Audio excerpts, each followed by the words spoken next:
ஜனவரி மாதம் 22ஆம் தேதி 2025 வருடம் குரோதி வருடம் தை மாதம் 9ஆம் தேதி புதன்கிழமைக்கான பஞ்சாங்கம் கணித்து கொடுத்திருக்கிறார் மதுரை ஜோதிடர் சாய் செல்வம்.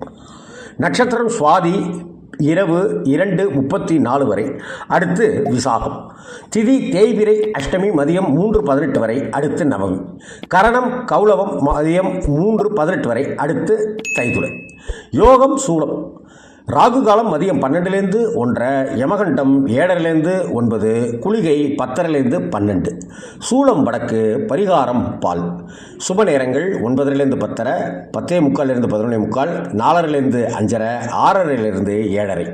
மீன ராசிக்காரர்களுக்கு சந்திராஷ்டமம். எனவே கோபம் வேண்டாம், நிதானம் தேவை, பொறுமை அவசியம், வாக்குவாதத்தை தவிர்ப்பது உத்தமம். குடும்பத்தில் அன்பும் அனுசரணையுமாக இருப்பது சாலச்